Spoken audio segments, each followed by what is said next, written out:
Hey guys, all right, so we're on to step 5, which is the role of targets and data. So, as a starting point, this one I'm going to give you the primary drivers of developing sales revenue and the data to track. There is some advanced work in this, which as the business grows, the systems will evolve with it. But hopefully, I'll give you a good overview on what the role of targets and data is, demystify it a bit, and then just give you some clarity on how to build like the critical ones as a starting point, and then you can evolve together from there. So if sales is the heartbeat of the business, data is the nervous system. It tells you what's working and what's blocked and where the energy needs to flow next. Magnetic sales targets and data aren't about pressure and hustle or micromanaging. They're about creating clarity, opening channels, and letting your business speak. So data is really communication, and learning to understand the story in the numbers is feedback, and it allows you to really learn to love data like it's a language that's going to communicate with you what you need to do in the business and areas of focus. So data as a frequency of feedback. Data gives you clarity, reveals trends, it helps you identify energetic deviations or leaks in the process. It's flow, giving you feedback. It's not cold, it's actually alive, and it reflects the frequency you're broadcasting in the market. For me, it also helps me identify when I'm falling into ego traps and I'm not in alignment or in right relationship in the business. So it means, and often it's telling me that something in the field needs attention. So it might be something broken, like a website glitch, or a landing page, or Google AdWords is shut down, or a person in the team's not performing. It could be a shift in customer needs, a misalignment in my own energy or presence, a break in the sales process. And so there's been so many times as I'm building my business with awareness of flow and right relationship, and sales being the inflow of energy into the business, that heartbeat, that when I'm out of alignment with the entity and the collective within the business, the sales are normally the first thing to break. And so I will, to the point now where we could have a bad month in sales, and the first thing I start to tune into is, are we out of alignment? Am I trying to push too hard? Are we growing too fast? Is the strategy of the business going in the wrong direction? And sometimes it's as simple as, I've just gotten a bit greedy and I'm trying to push too hard and trying to grow it fast. And I back that energy off and start to come more into alignment and right relationship. And within the next month, the sales just bounces back. So I tend to find there's gold and medicine in what's happening in the sales function. If the sales aren't going well, it's trying to tell me to find alignment, and everything works from the inside out. So normally my first point of call is like, what's happening with me? Where am I? How am I feeling? And when it's in alignment, then the sales just start to work. So it's such a good barometer for right relationship and for the easeful flow and growth of your business.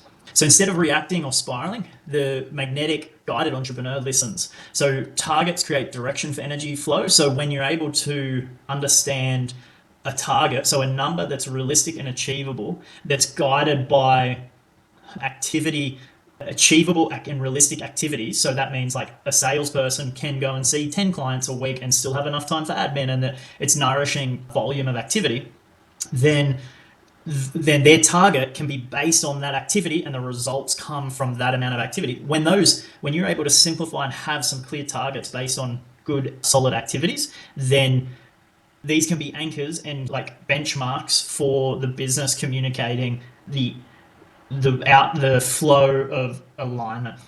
So, for example, every Fox salesperson has clearly defined weekly sales targets, conversion rates, and activity levels. And so, with sales, there's 3 key things to look for. It's like quantity of sales, average job value, and conversion rate. So, quantity of sales, we'll go into why those 3 are key. But once you can find those targets, then you will have it simplifies what to look for on the sales side of things. So targets serve a deeper purpose. They direct attention. Your attention directs your energy directs your outcomes. And that's why the activity or the high payoff activities are the focus to build out achievable targets, which then allow a foundation for you to work from. So where focus goes, energy flows. The energetics, so target creates a container. The container creates momentum. Momentum creates a magnetic pull. People feel when a business is structured, grounded, and intentional. They also feel when a business is all over the shop and it doesn't have focus and clarity. So the more structure and intention and around it, and the more grounded that it is, the more that it magnetizes the ideal clients into the field. So once sales goes beyond the founder, clear achievable targets relax the nervous system. Actually, reframe that slightly as sale, like the founder needs to build this out as well. So when I was in the sales for Fox full time, was pretty much most of my role was selling. I was building this system based on clear achievable targets, because when I didn't have it as clear achievable, it was like I need to be doing more and more. I didn't give myself a calendar and a boundary that was achievable, and I just had all these expectations on myself, and so I just kept pushing myself more, and I was burning out. So when it all changed was when I started to treat myself like an employee, so that I could replicate that role and go beyond myself. And I'd be like, okay, so realistically, if I do 10, so I sat down with the team as well and thrashed this out as a collective so that we co-created it so it was realistic, and I took my own ego and personal out of it, and I said, okay, so what's a realistic, how long would it take to quote a lead, travel to a lead, admin time, and then we just built out a calendar that was achievable for me and for others, so that then, and actually I reduced mine slightly so that I had time for business operational leadership, but this model then was replicatable to other salespeople. And by building this with clear achievable targets, you then relax the nervous system and you're able to smooth it out rather than having big sprints that create big revenue inflows. You actually, and then months where it's like low because you've come down and you need a break, it's create a smooth revenue system. The nervous system of the business relaxes.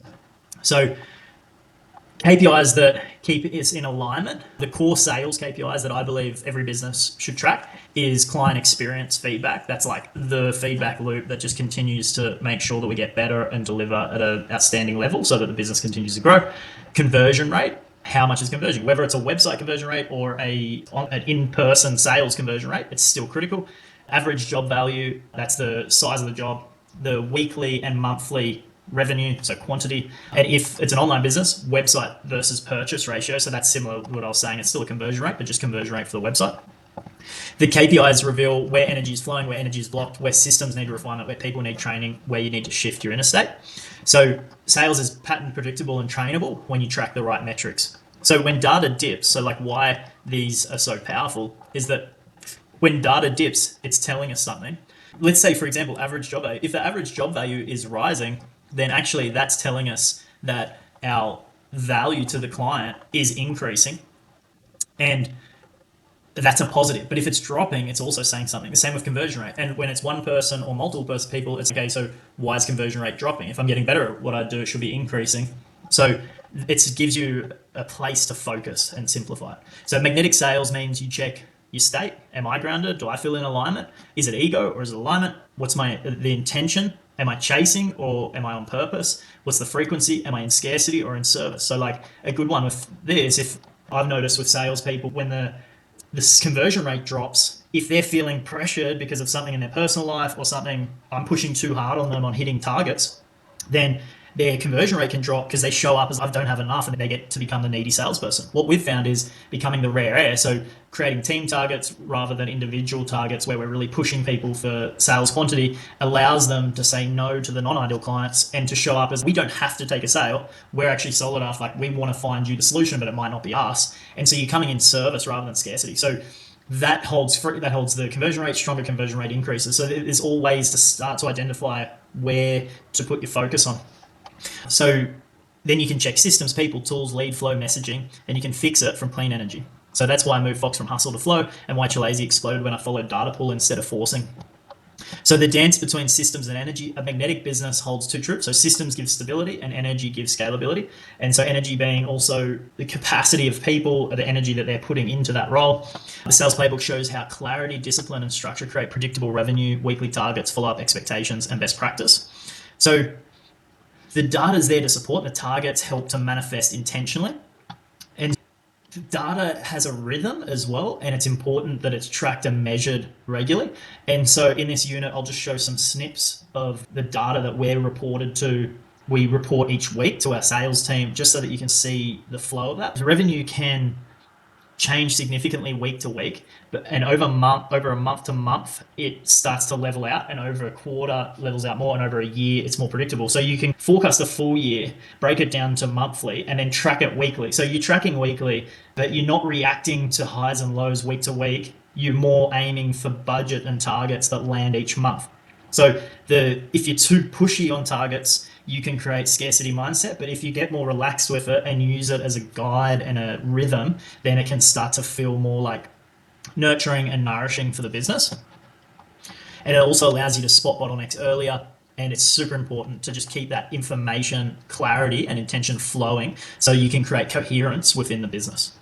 So creating achievable trust-built targets. Targets are not just numbers, they're agreements. So agreements between you and the team, agreements between you and the business, agreement between intention and outcome. And if you're the founder and a salesperson, then these agreements become even more important because you're wearing multiple hats. Meaning responsibilities, hats being responsibilities, not identity. Because one of the biggest breakthroughs in conscious entrepreneurship is recognizing you're not the business. Your business entity lives alongside you. So when you're in the role, understanding that you're also building that role to replace yourself so that you can then continue to grow and expand into a new role for yourself and a high payoff activity. Unless you choose to stay in sales, but most entrepreneurs want to build their business so that it continues to expand beyond themselves. And the point of this training course and what I'm representing is that lifestyle is important, and that what we can actually do is to build ourselves a nourishing business asset that can provide lifestyle and an epic team and an amazing product and service to the market. So understanding that you aren't the role, that there'll be times where you need to have death and rebirth cycles where you let go of that role because you might get really good at it, and the ego wants to be seen as the epic salesperson, but actually that role needs to die and let go so that then you can step into the next role that is for your highest and best. And I've seen it as a way that as I increase my high payoff activities and shift my role, I'm also creating space for other people within the business to step into a growth point, and that they're expanding. So as I let go, they're taking on something new, but they need to let go of their role as well. So we're all evolving and rebirthing together. So often the owner, the founder, is wearing multiple hats. So you're the owner, salesperson, operator, visionary, leader. So each of these hats is a role or function, not an identity. So it's really important. I see a lot of founders collapsing all the hats into one identity. That's me. And that can lead to overwhelm, burnt out, blurred lines, boundaries, distorted targets, and emotional pressure. So you create space between you and the business when you realize that it's not me, it's a role that I'm playing and responsibilities that I hold, and that what I'm doing is building a system that allows me to step back from that. So you stop personalizing the data, you stop taking performance dips or self-worth issues, which I've seen a lot and been there myself, and I've worked through that, and it's like great medicine. Stop thinking that everything depends on you. This is where the magnetic leadership begins. So targets that are achievable build trust with yourself and your team. So salesperson, founders included, need to set targets that are realistic. I see so much that founders like, I can do so much more than other people, and then they don't set realistic targets, and then their expectations on the sales team that they try to replace themselves with is way too high, and then they're creating burnout for themselves and for the team. So it's really important to build realistic targets that are achievable and that support are based on real-time data, real coding capacity, people's capacity with life circumstances based on a normal working week, real conversion rate data and average job values. And over time, people will grow and get better, and you can build from there, but you need to start it at a realistic, grounded, clear, and achievable level. And that's exactly how I built the sales system at Fox. Even when I was in it, we did this process. So the framework, it's not guessing, it's not pushing, it's collaborating. And so if you're on your own and if you don't have staff, or you can bring your partner into it, but just break down what a week looks like, how you want to operate, if you're part-time, full-time, whatever that looks, break it down honestly, understand how much time the sales role takes, how much travel time, how much admin time, how much quoting time, how much follow-ups, how much online responding, depending on how much pitching to events, whatever it is that you're doing, really understand it at a realistic level. In Fox, we agreed that actually 10 quotes per week could fit into a 38-hour week realistically, and that was based on an average job size. So if there was a quote that came in that was double, so the average job was 2 wardrobes, and we worked out that it would take an hour to quote that. And if we needed half a day on a Monday to do admin and reporting into sales and understanding what our week looks like, and we needed some time on a Thursday to close and do follow-ups for clients. So once we mapped that out into a week, honestly and realistically, we're able to go, okay, so we can see 10 clients. Our conversion rate based on our sales data is 50%. The calculation is quite simple. It's 10 quotes at a $5,000 average job value times 50% is 25,000 per week as the sales target. So that's the starting realistic point. So there's no fantasy, no pressure-based guessing. It's just clean and true numbers. And then from there, if we're beating that, sweet, awesome. And our goal at the business level is to improve conversion rates, not to increase quantity unless we're able to restructure a system that reduces the time and impacts these things. Maybe admin time's removed or something like that, so we can fit an extra quote in. But where by understanding these three metrics, quantity, job size, and conversion rate, it really gives us a focus on how to build our sales business whilst maintaining a boundary around how much capacity we have. So if we want to increase quantity, we access more leads, but we need another salesperson to get to 20 quotes a week. So that means we need to spend 100 and whatever grand a year it is to pay that salesperson to increase quotes. If we want we can't just add another 5 quotes onto a salesperson that's there or onto the founder and stretch him thin because we know he'll burn out. If we're able to provide high quality, price increase, the add-ons that increase the job value, we're able to increase the average job value. Right now, our current average job value is 8.5 grand. That's a combination of some price increases, but also by providing a higher quality custom built finish. We've added a product range of TV units, bookcases, so like these other things that cost more than what our original standard wardrobe was. So as we've built our quality offering and our product offering, the business, the average job values increase. So our salespeople's time is maximized because the salesperson's time is set and fixed at what they can deliver, and their cost is relatively set depending on how you structure their pay package. So the higher the average job value and the higher the conversion rate is leveraging that fixed cost. So the conversion rate can increase because of better showing up with clients, better brand, better service. There's a whole range of things, but you can then get creative and focus on how do I increase conversion rate? How do I increase average job value? How do I increase quantity? And those three are the critical ones to look at, and using real-time data. So build trust through co-creation. So when people help build the system, they believe in it. So if you've got a team or there's people working for you that then may want to move into sales, get them involved in the process so you can see that it's realistic data that you're working from. So why this matters for founders who are still selling: when you treat your sales role as a hat you wear, it's not an identity, several things shift. You no longer take sales fluctuations personally. You stop tying self-worth to weekly numbers. You create emotional separation from outcome, and you begin building a structure someone else can step into. So essentially, it's a business that can live beyond you, which is critical. And it's also critical to building an asset that holds value rather than a job. If you're the only person that can sell and you sell your business and if you sell it to someone else, they have to do that, you're really selling a job, rather than if you can actually sell your business and it sustains its revenue and it keeps going without you in the role, you're selling a business and an asset, so it'll be higher value. And it also means there's not the key memories, you don't burn out, and less burnout equals happier life. You can take holidays and all that sort of thing. So your intention is always to build an entity that lives beyond you. And that requires clear system, defined roles, targets anyone can follow, a culture, no one person carries the whole burden, and a nervous system friendly sales ribbon.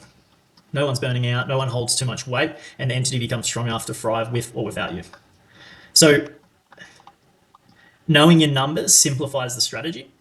So once you understand the true capacity of your sales system, growth becomes a matter of focusing on one of 3 levers. So seeing more clients or getting more website visits, quantity of sales. If you know a salesperson can realistically handle 10 appointments a week, then increasing volume means hiring rather than not about pushing harder.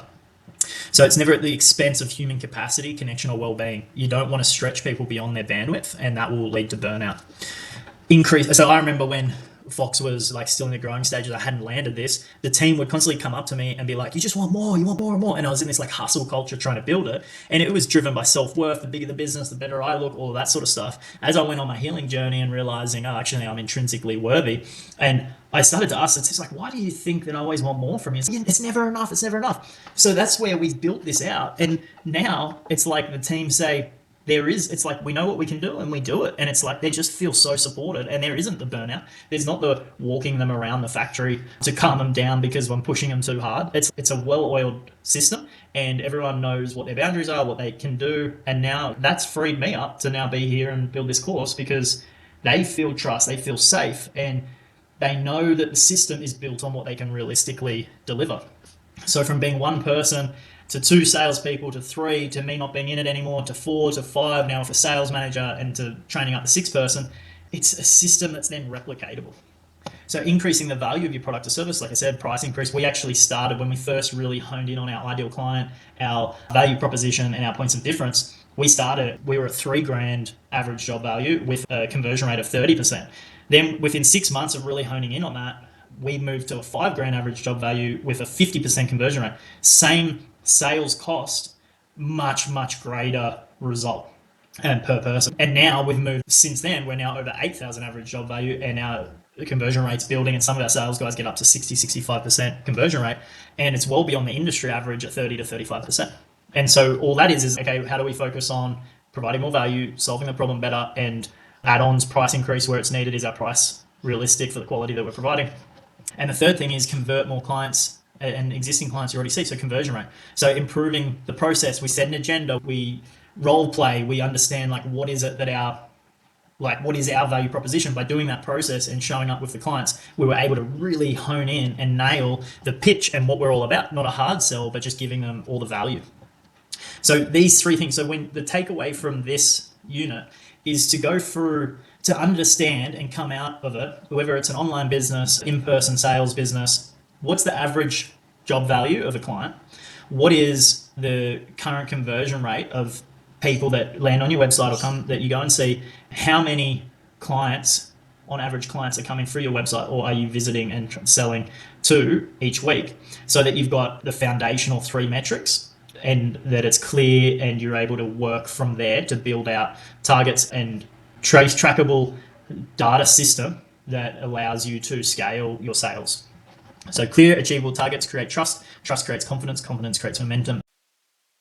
Okay, so just remember to give us feedback, post your wins and your data into the group conversation, and so we can celebrate with you. And if you have any feedback, let me know on ways that we can improve this section. And yeah, look forward to working with you on the next step.